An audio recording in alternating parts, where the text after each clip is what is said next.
The following podcast is recorded and produced by Emerge, a media creators co-op.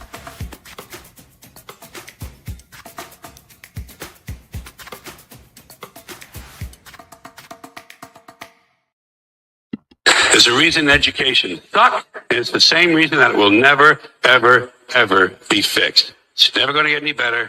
Don't look for it. Be happy with what you got. Because the owners of this country don't want that. I'm talking about the real owners now. The real owners, the big wealthy business interests that control things and make all the important decisions. Forget the politicians. The politicians are put there to give you the idea that you have freedom of choice. You don't. You have no choice. You have owners. They own you. They own everything. They own all the important land. They own and control the corporations. They've long since bought and paid for the Senate, the Congress, the state houses, the city halls. They got the judges in their back pockets. And they own all the big media companies, so they control just about all of the news and information you get to hear. They got you by the balls. They spend billions of dollars every year lobbying to get what they want. Well, we know what they want. They want more for themselves and less for everybody else. But I'll tell you what they don't want. They don't want a population of citizens capable of critical thinking. They don't want well-informed, well-educated people capable of critical thinking. They're not interested in that. That doesn't help them. That's against their interest. That's right. They don't want people who are smart enough to sit around the kitchen table to figure out how badly they're getting fucked by a system that threw them overboard 30 fucking years ago.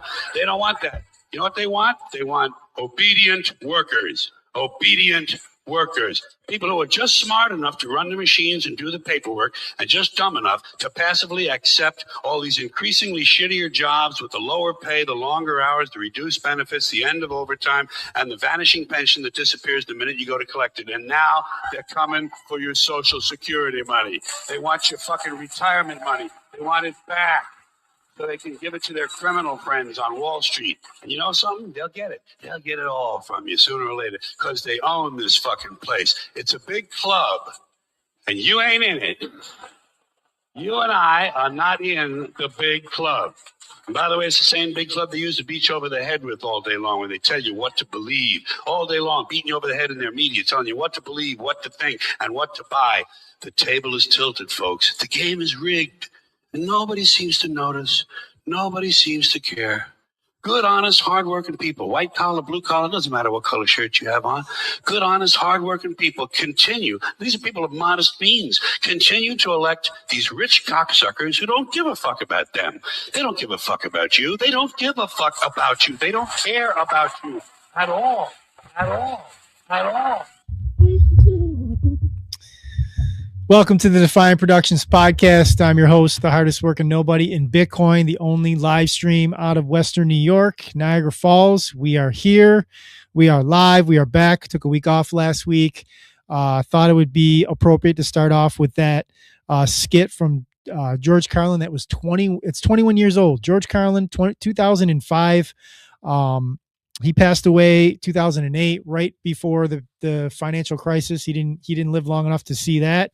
But all those words that he spoke there ring probably even truer today than they did back then. We've seen it all play out with our forever wars, with the ridiculous amount of spending that we've been doing, yada, yada, yada, going on and on and on. And that big club and you ain't in it is just really hits home.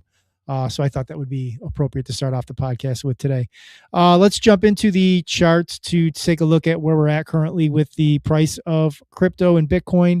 We got a total market cap of crypto sitting at 2.57 trillion, of which Bitcoin is making up 1.54 trillion of that, sitting at a price of 76,963, shade under 77K.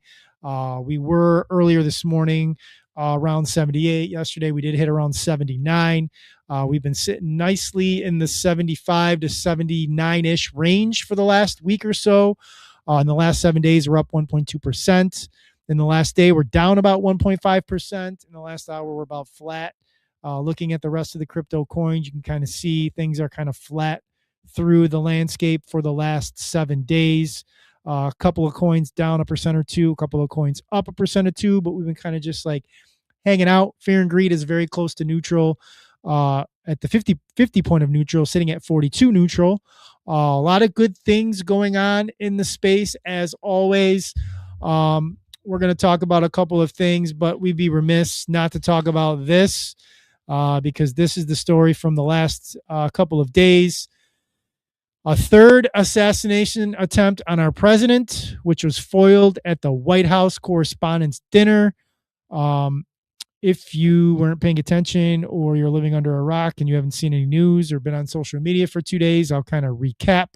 A suspected lone gunman was stopped over the weekend after trying to carry out what authorities described as an assassination attempt, targeting President Trump at the White House Correspondents' Dinner, prompting renewed scrutiny of security at such a high-profile event. Criticism over how secure the dinner has dominated the hours since the incident at the White House, Washington Hilton, where guests reported lax security leading up to the hotels. But I just can't believe that there's lax security after 2 prior attempts on his life, and the fact that you have the president, the vice president, Hegseth was there, Kash Patel, so many important people, First Lady. I believe I saw a video of Erica Kirk was even there. Like, you have all these prominent people and security is just super lax. Like, I find that hard to believe. It's just wild. I wouldn't say changes are out of the question. I think, again, it's up to the White House here as we view this as a great responsibility to ensure the maximum security of the president, vice president, and safety of the entire cabinet. White House Press Secretary Carolyn Leavitt said during a briefing on Monday, the suspect, identified as Cole Allen, was a guest at the hotel and referenced what he described as loose security in an alleged manifesto. He wrote in part, the security at the event is all outside, focused on protesters and current arrivals, because apparently no one thought about what happens if someone checks in the day before. I can't believe this is real life. Like, this level of incompetence is insane, and I sincerely and hope it's corrected by the time this country actually gets competent leadership again. That's the guy who's being accused of being the...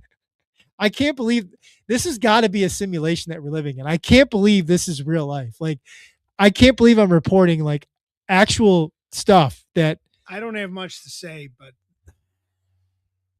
it was like a bad movie, right? It looked like a bad episode of, like, FBI show or something, like one of the, right? It just nobody thought of, like, I don't know. Like, it doesn't make any sense to me. And And obviously people are already people are already creating a bunch of conspiracy theories about it already. And because it seemed like it was so poorly managed that this launches, you know what I mean? Like, whenever something like this happened, it's so unbelievable, then it just allows people to totally start believing conspiracy theories about this stuff. I end the podcast the same way every single week. Don't trust, verify. And we are living in a moment in time where I had one of my best friends texted me earlier today asking me if I thought that this was a false flag. And I just responded by saying, I do not trust the people that are telling me it was a false flag. And I do not trust the people that are telling me it wasn't a false flag. That's where I sit. That's a great response to that question. You're right.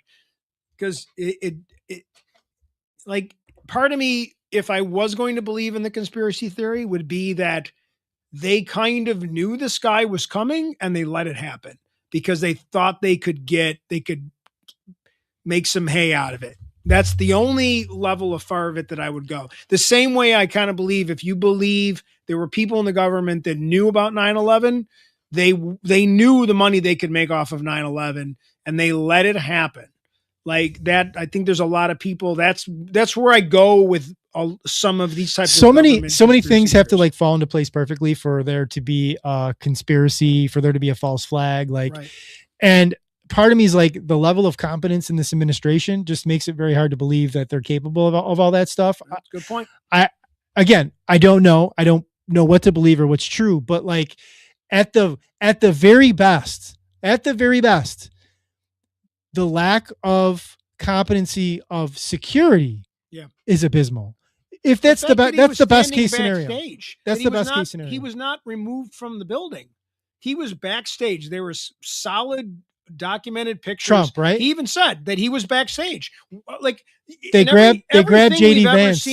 They grabbed JD Vance first, where he is going to be safe. He was behind a curtain, a fireproof curtain. There's pictures of it. Like it. Why And they was he grab not- Vance. They grab Vance before they grab Trump, That everything is just so which is bizarre. weird. So bizarre, and which leads to people not believing, and even weird things too. Like there's all this footage of guys running up down stairways, and there's video guys just kind of filming it. It's like, I don't know, like when it seems like those guys would have directed their attention to the camera guy at some point and said, get the hell out of here. There's a shooter. Like nobody even pretended that the camera guy was like, they were filming a movie, like the actors were pretending. So, I mean, I don't necessarily believe it, but what you said is genius. You know, yeah.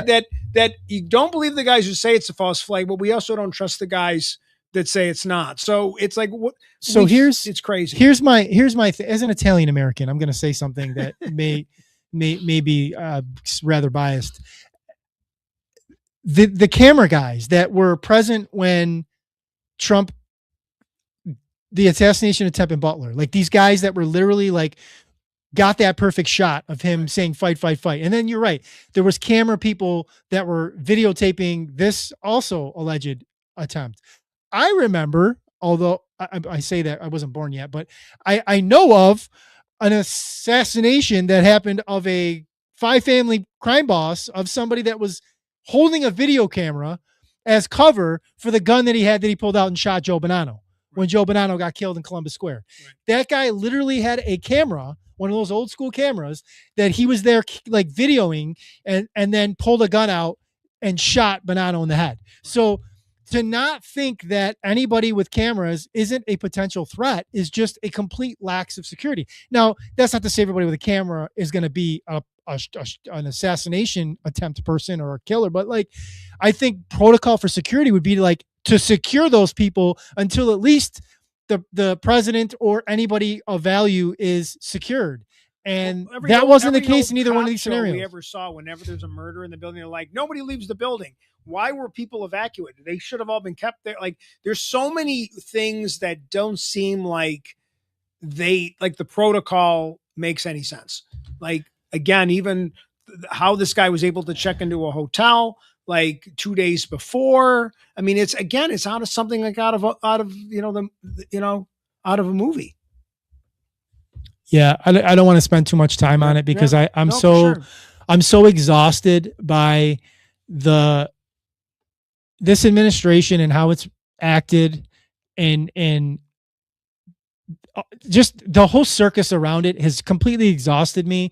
And I just don't have a lot of stomach to talk about things because I don't trust anything on any sides of anything. If you ask me to make a stance on anything associated with this administration, I don't trust any of it on any side. And that's kind of just my response to everything. And I'm just over it, really. But I felt like I had to bring it up because it happened. It was a big story. That's about it. I'm going to move on to the next thing. I got a tweet up here that I thought was really good that goes to the video I started out with the George Carlin and goes to many of the things we talk about in the ethos of believing in Bitcoin. If I bought my property outright for $160,000 in 2009, and now the county says it's worth $446,000, did I sell it? No. Did I make profit? No. Did I get a check for $446,000? No. But my taxes jumped like I did. That's the problem. This isn't income. This isn't cash. This is a number someone decided on paper, and now I'm being billed for it. If my stock portfolio doubles and I don't pay taxes until if my stock portfolio doubles, I don't pay taxes until I sell. If my income doesn't increase, I don't magically owe more income tax. So why does owning a home work differently? Why am I being taxed on unrealized gains? A house just isn't an investment. It's where people live. And this system means you can do everything right, pay off your home, and still get squeezed harder every year because of a number you never turned into money. You don't truly own something if you can be taxed out of it.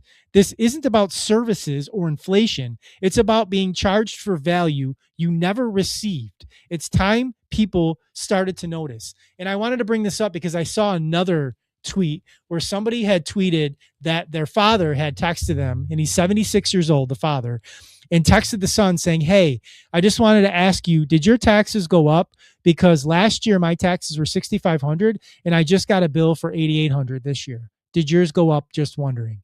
And then the son had messaged that the father at 76 years old had paid his house off almost 30 years ago.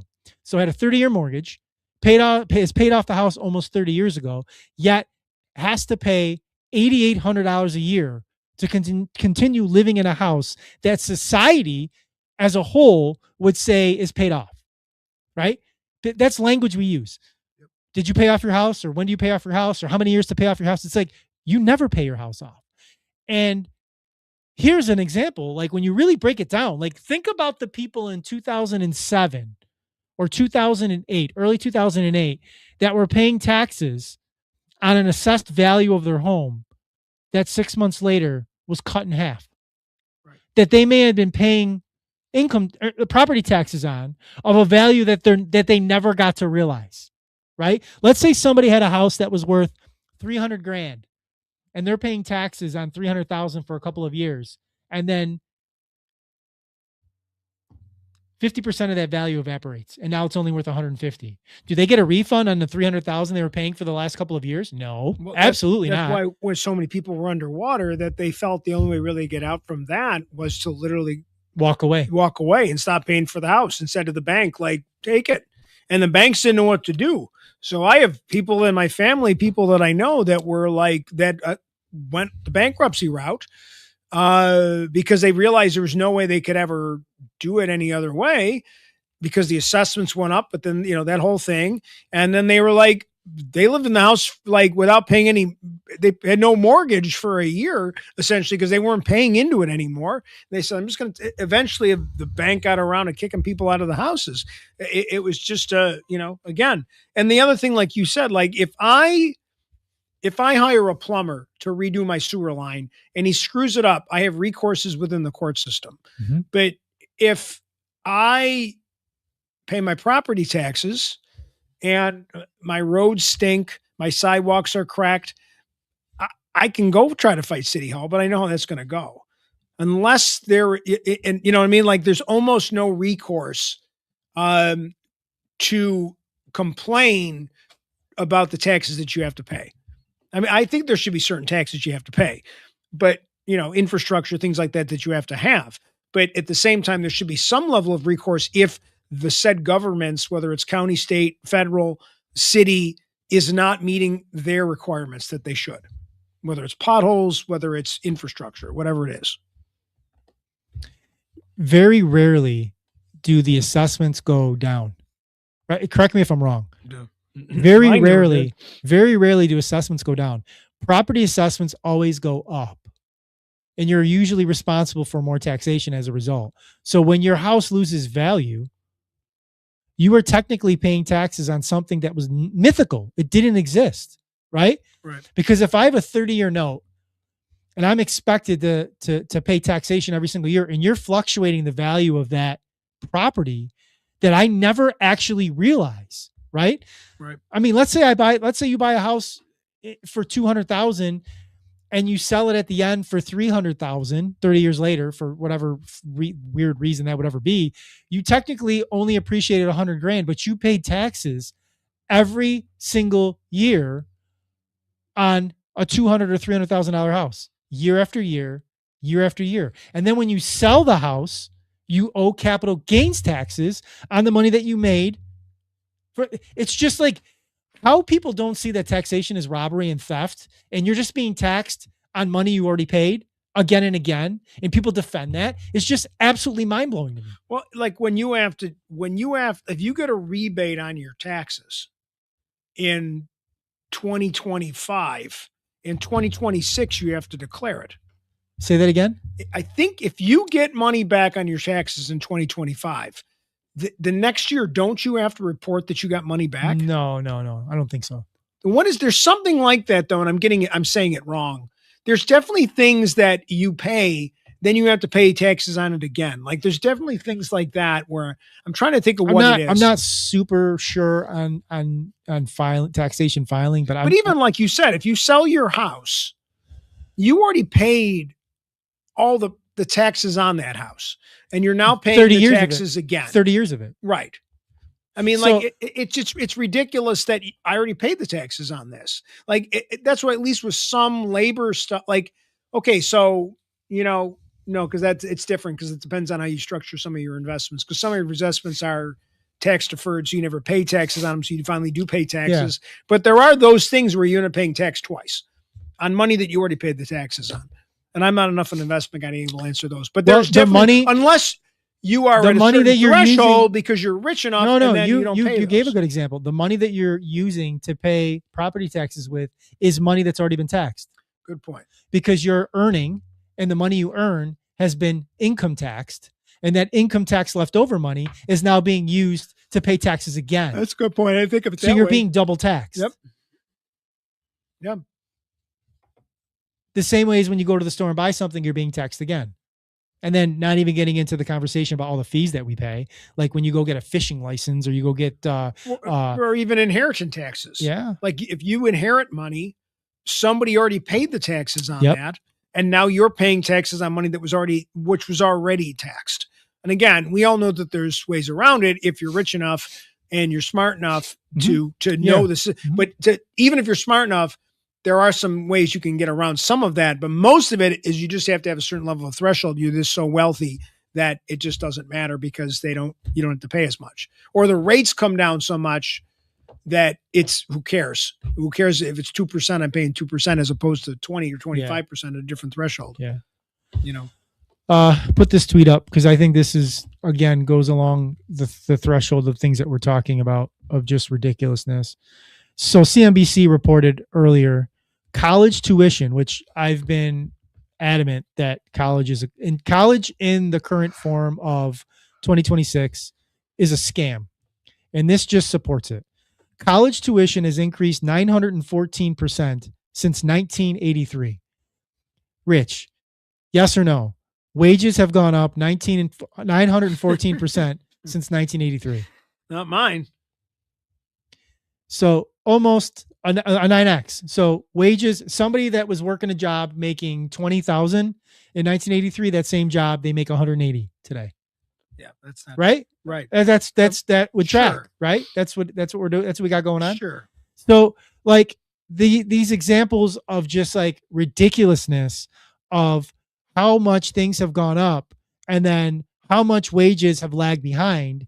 And then the example of the property taxes that I gave where you're expected to, and that's before the conversation of like how much home prices have gone up, how high interest rates are, the fact that a whole generation is being priced out of even entering that problem of yearly property taxes. That's before that conversation. That's the people that are already in homes. While you were saying that, I Googled it. I looked up what SUNY, when I paid for SUNY college in 1985, it was $1,300. And now it's anywhere between $700 and $8,800. So that's a state school. So it's not as bad as the tweet you did, but it's still, I mean, you're going to have still 700. This is an average. This is an average. So you're going to have under. Right. So the SUNY schools, your state colleges and things like that, probably it hasn't gone up as much, which is kind of surprising. I almost would have predicted that those would have gone up slightly more because those are state workers and all that kind of stuff. But either way, like that's just our local. That's pretty good. And clearly, let's assume you're a 20-year-old kid and you're in college. Your wages did not go up. What if you were working at McDonald's in 1985 and you're working at McDonald's in 2025? It didn't go up by 700%. It was minimum wage in the 80s was $4.25 or $3.25 or something like that. In the early 90s, it was $4 something. And what's it in so New it's York probably State maybe now? 2 or 3. If you're working at McDonald's, what's it now? Probably like somewhere between 12 up here. It's probably 12. So 13. So again, like it hasn't really. And I mean, I was able to pay off most of my college tuition just working at the grocery store. I raised most of the money I needed for college, but Dad helped me out too. But I was able to pay most of my tuition by just having a summer job and working during the semester, which kids can't do now. That's just impossible. Yeah. We talked about it a couple weeks ago. Like there's definitely a housing crisis that's going on in this country that's being underreported.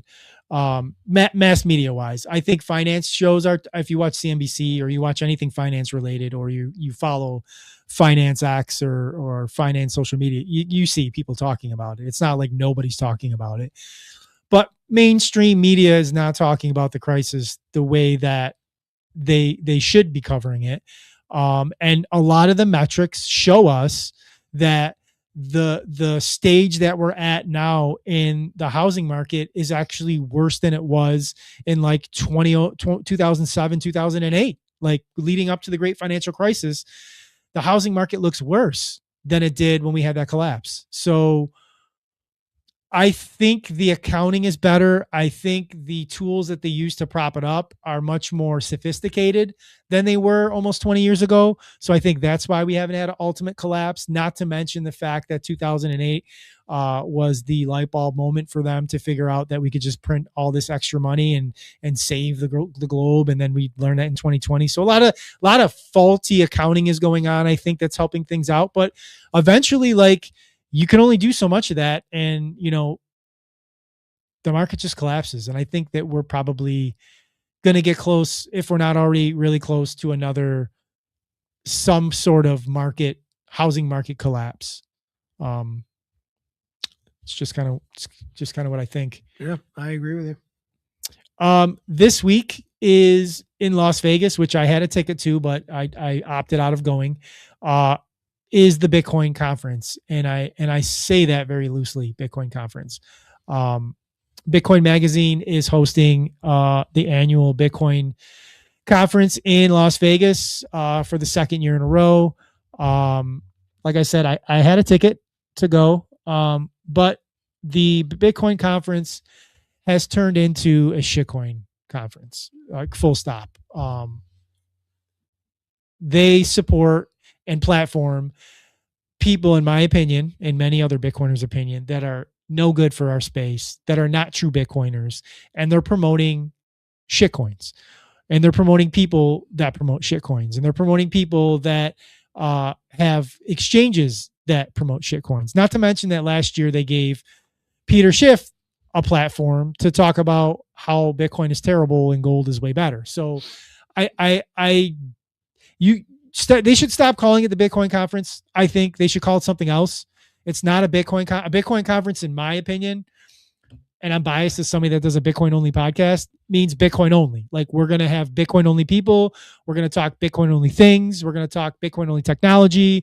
We're not going to talk about Pepe. We're not going to talk about Ethereum. We're not going to have treasury, crypto treasury company guys come up here. We're not going to platform the Trumps, who are, World Liberty Financial, which are scamming the community with meme coins. Like, so I can't go out there. Full transparency, I got my ticket free, so I didn't pay in support monetarily. I got my ticket last year free after the conference was over. They had a thing where you could get tickets for free, so I got one in the thoughts that maybe I would actually go out there and attend, but I'm not going to support that, and I'm not even really going to cover much of it unless something really amazing by maybe Jack Mullers or somebody that's a Bitcoin only person speaks and says something of value, or maybe Michael Saylor. We might show some of those videos next week and document some of that stuff, but I just don't think there's a lot of value in talking about or supporting the Bitcoin conference. Not to mention David Bailey, who's prominent in Bitcoin Magazine and the Bitcoin conference, is just that Naka scam that he's got going on with his treasury company and all the people that have been rugged and all the shenanigans that have gone on with that. I'm just not about it, not supporting it. The only cool thing that I'll show is this here. I will show this because it's kind of cool. It's the and I'll just play it out. The Las Vegas Sphere has got MetaPlanet and a lot of Bitcoin stuff. It's showing Bitcoin friendly stuff with the Sphere, which I think is pretty cool. I saw this video, thought it was cool, but the conference itself is just not something that I'm comfortable supporting. And I see many of my Bitcoin brethren feeling the same. Is it kind of, it's just lost its gone. It's its just gone purpose. full shitcoin. Yeah. Like it's just not. It's not something that I want to get behind. But I'll show a better video. This is from a podcast. It's not pausing, so we'll just we'll get it going here. It's a podcast talking about. It's from Swan, which I follow. Corey Clipston, which I follow, and he follows me. The caption is, "We will see $1 million Bitcoin by 2035. The math doesn't lie." So let's listen to the thesis brought forth by this.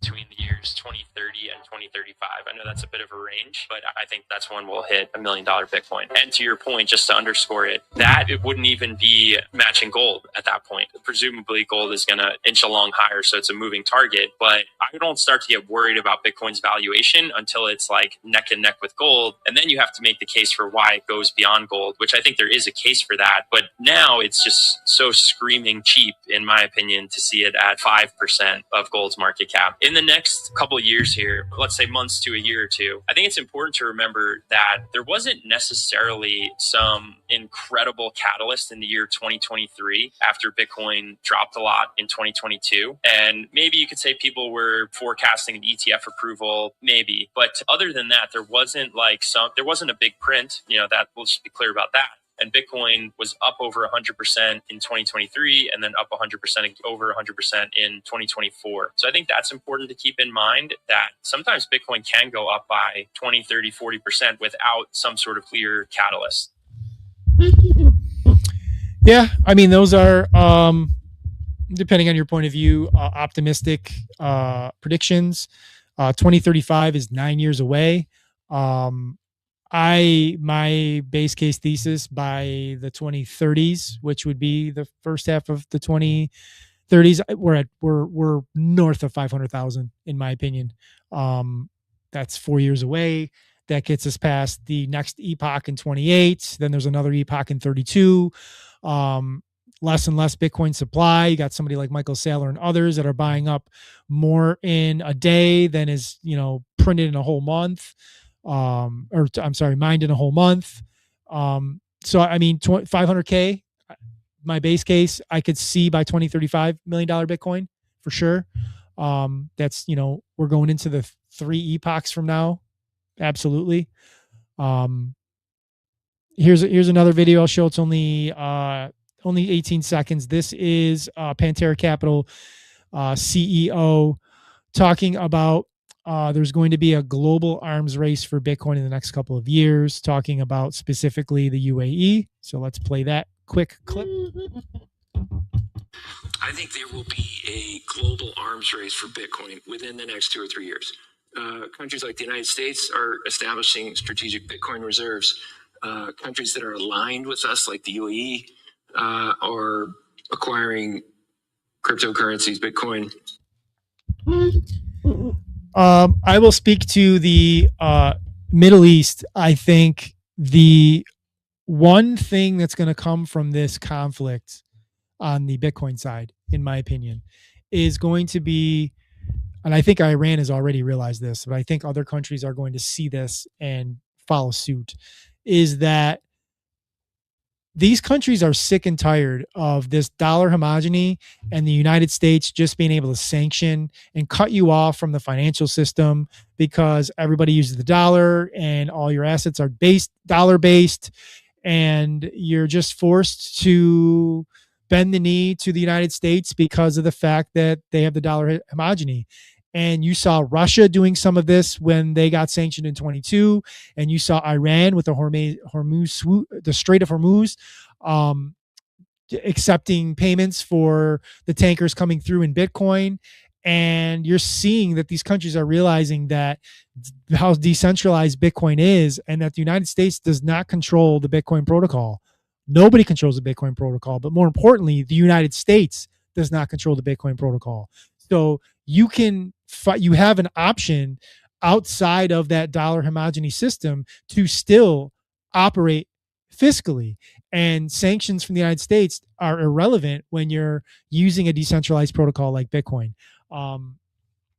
I think they're starting to understand it. Although I see them using some of the stable coins, which the United States has got their hands in Tether, and the stable coins are not decentralized, and the stable coins can be frozen. So I just think that you're going to see more of these bigger players, especially in the Middle East. And I think, I don't know what you feel about this, Rich. We can kind of talk about it real quick because you're more political than I am, if you want. I think some of our allies in the Middle East, when this is over, and they may already have started to, but definitely when this is over, are going to look at us differently.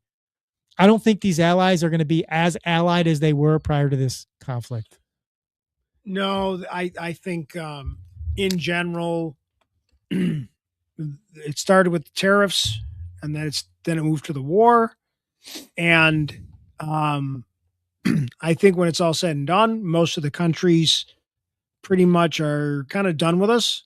They're going to start finding ways like I saw one of the guys talking about like China's eating our lunch now. And it was like, yeah, because we charged everybody and told them that we didn't want to give them lunch anymore. Like they said, well, fine. Like these other countries, whether it's Canada, whether it's France, whether it's Spain, there's not enough the United States can do for these other countries, including get into the Middle East as well, that it's worth aligning themselves with our country right now. First of all, again, the size of the debt is ridiculous. Almost 40 trillion. It's just the dollar's not sustainable. They'll always do some business with the United States, but I think they're not going to be depending on the United States for things anymore. I think even like a country like Spain that used to get some money off of us because we could put an air base in their country, they just don't care about it anymore. They don't want to deal with us. So they're just sick of our silliness. And then we're constantly insulting them, and they would have to help with this. And I don't care if the party switches; it doesn't matter. I think it's going to take a really, really, really long time for us to repair. We have to change our philosophy in so many things before any of these countries are going to look at us in the same way they used to, especially these countries in the Middle East, because some of them, were making deals with our country prior to this administration. And now they're just ignoring those deals because we'd rather hang out with Israel. And I think that is some of these other countries are just kind of done with us. And I think and especially the ones in the Middle East, I don't think they're going to, they're not convinced. And it proved that the one thing that this war proved, it doesn't matter how good our technology, it doesn't matter how good whatever it is, it doesn't matter.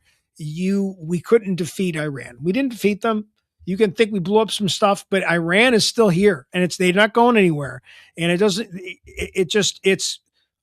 that just said, you know what? Are they the most powerful country in the world anymore? Maybe they're not.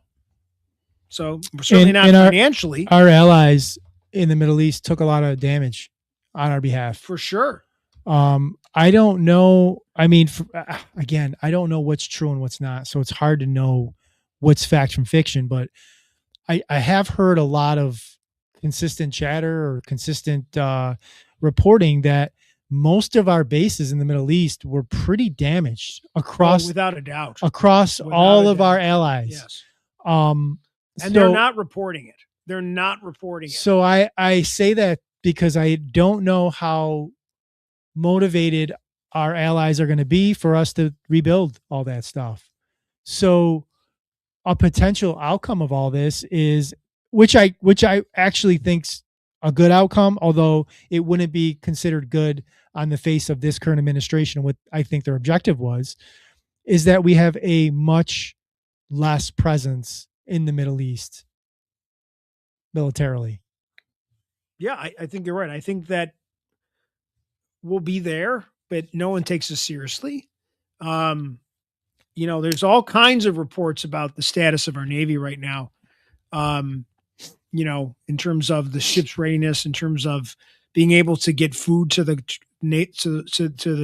sailors, things like that. There's just we fired so many people and got rid of so many people from the Pentagon in the last year and a half. And I don't even think under the Biden administration we were doing significant things. And now they want all this extra money for for the military, twice as much as supposedly Doge was going to save us. Look at this tweet I got up here as you're speaking. So they're just kind of like, Early reports disclose that the U.S. has spent $2 trillion worth of military ammunition and equipment supporting allies in the first 45 days of the Iran war. So $2 trillion. It's not like Iran spent that in defending us. Like what they're spending to defend against us is peanuts compared to that. Like they're using a $10,000 drone and they're attacking a $2 billion, $200 million ship, or knocking down a $35 million, plane, like for a $15,000 to $20,000 drone. Like it's the same way that Afghanistan defeated the Russians in, when the Soviet Union tried to invade Afghanistan back in the 80s. Like they couldn't keep up. It's a territorial thing. It doesn't matter how big your tank is. If there's just different types of warfare, and we become the big bad. I hate to say it.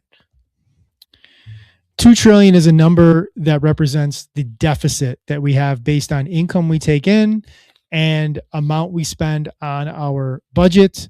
And obviously some of that was already spent. It's not all new money. It's just the value, the dollar value of stuff that we've used. But some of that's new. I mean, Trump was asking for 200 billion more, but $2 trillion is our deficit. And we did that in 45 days of this war. And I don't know what you're seeing, but what I'm seeing is that it's not ending tomorrow. It's probably not ending next week, and it's going to go for a little while longer. So if we extrapolate that over another 45 days, is it another 2 trillion? So that's 90 days, which technically from what I've seen, between 60 and 90 days is when we have to actually have Congress declare war. Right. And it could go another. Congress can't do anything, right? It seems like they can't, we still have a partial shutdown. Yeah, true. And they're still fighting over, the SAFE Act, which is never going to pass. And a lot of them are resigning or choosing not to run again because they realize that the jig's up and they don't think they're going to get reelected. So they'd rather leave now than lose, because nobody wants to be a loser when you're a politician. So a lot of them realize that I got my lifetime medical or whatever, this pension and stuff that they get for being in Congress.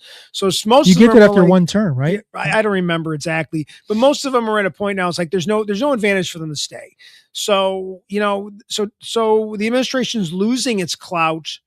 They'll pass certain things, and it still will basically be on party lines.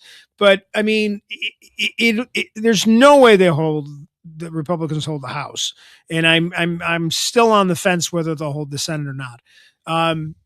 But if he loses the House, the rest of his term is just investigation after investigation after subpoena after subpoena. That's all they'll do for the next 2 years. Complete lame duck. Right? He's complete lame duck. He might as well just move to Mar-a-Lago because he's not going to get anything done. And every executive order will go away. And most of them go away. Half of the executive orders he signed never see the light of day. He did one on college sports that's never going to pass. Like, it doesn't mean anything.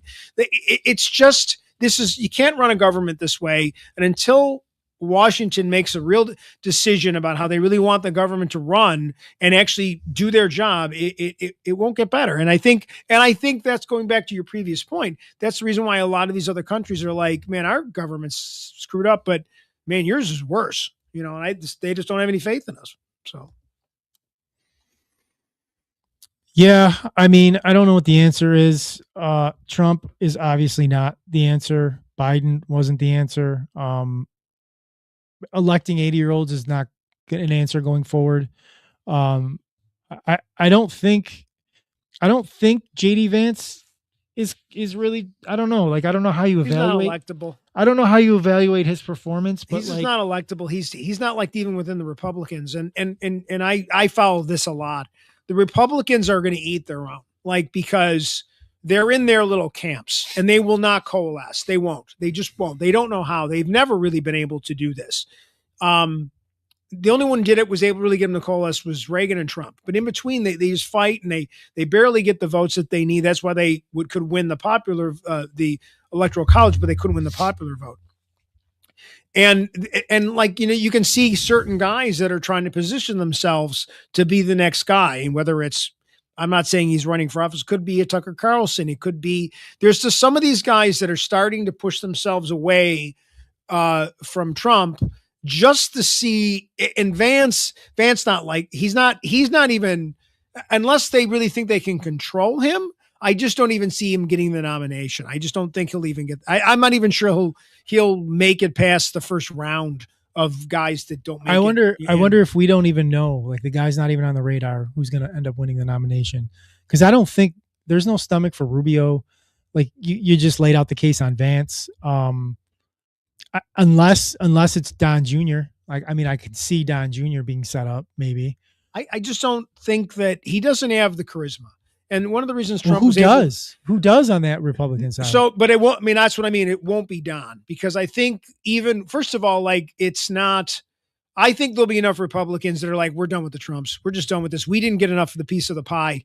And a lot of them didn't. So I just don't think that, it won't. I mean, if it's ever going to be a Trump down the road, it'd be more like his son-in-law. Like they might try to like. I just don't think we're going to see a Trump name for a while. I'm not saying like Ivanka or whatever name won't show up someday. Running for Congress, yeah, or something. She's got to figure out how she's going to work her way. Like she's the smartest out of all of them, I think, and she's got to figure out if she's going to do that. I mean, and everybody's like, Erica Kirk, get out of here, go away. There's just. Again, they're all, if you look at all of them, they're all screaming at each other on social media and on interviews. Like they all hate each other. So there's no way they're going to coalesce. Does Tucker run? All of the Republicans that are constantly, was Tucker, and then was the other one that that's been fighting with online with I can't even think of all their names, but they're all, because they're all trying to find a way, and none of these people that are in his administration have a chance. Nobody's voting for Hegseth. No one's voted for the FBI guy, Janine Pirro. Like, I mean, any of these people, they're just, and he's starting. You can see he's starting to get rid of. What about Vivek coming? Because Vivek left early. Yep. He hasn't been a part of any of this. He's been quiet. He left Doge before Elon left Doge. He's quiet. So there is a guy like him. You haven't heard nothing from him. And because he's staying quiet, he's a possibility. But I also feel like there's a weird thing with him just because of his nationality. I hate to say it. There'll be people that won't vote for him just because of his nationality. I mean, Mondami got voted in New York. So, but New York's a different thing than the Mississippi. National. Yeah. There's a lot of people that just don't trust, and I'm not saying that's right. I'm just saying that I agree. That's just there's some people that are never going to go for a woman. There's some people that are never going to go for a gay guy. There's some people that are never going to go for someone that's not white blood American. I mean, it's crazy because even we're having this conversation about the Republicans. I feel kind of the same way about the Democrats. I don't know who runs in the Democrat side that has a real legitimate opportunity. And I think that, and you know what I will say is how I feel about voting in politics, period. I think because for the last decade, we've kind of known who our candidates were going to be. And I think it's for sure. I think it's kind of refreshing. That's a really, really good point. I think it's kind of refreshing to sit here 2 years out, because in 2 years, people are going to be campaigning 2 years from now.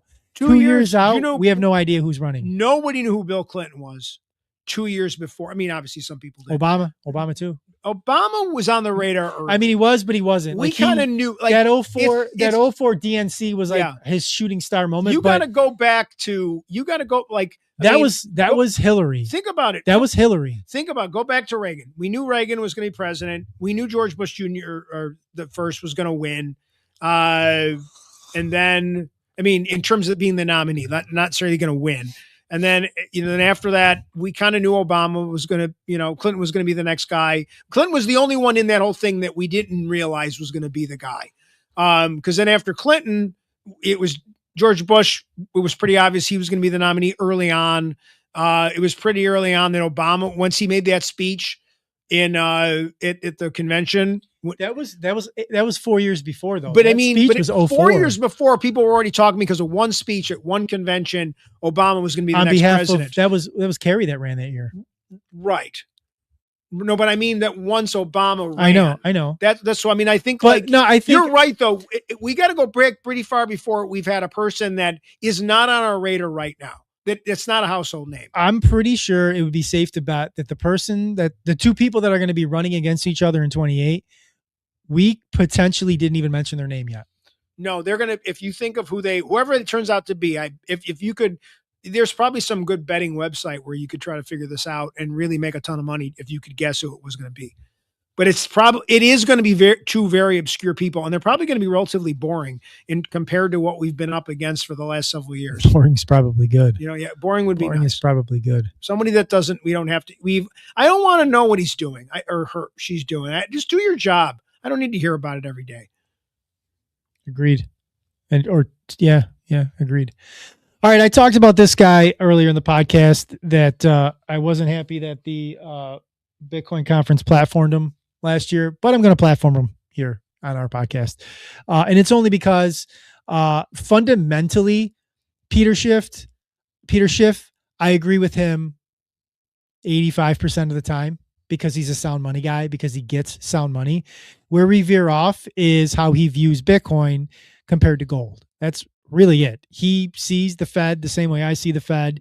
He sees the dollar the same way I see the dollar. Many things are aligned in that regard. It's just we veer off when it comes to Bitcoin. So there are things that he says that I find valuable. And here's a clip on the Tucker Carlson podcast, which is one of those things. So I'll play this clip really quick, and then we'll end the podcast kind of breaking it down a little bit. What that shows you is that the gain in the stock market is inflation. It's not real value that's been created in the market. We've just destroyed the value of the currency that we use to price things in. Right. And so you need more dollars to buy stocks, but you don't need more gold. You could buy stocks with a lot less gold because gold is real money. Government can't just create gold. They can't create inflation and create gold out of thin air like they do Federal Reserve notes, paper dollar. What that shows you is that the gain in... So, inflation, robbing people quietly, we talk about in this podcast quite often.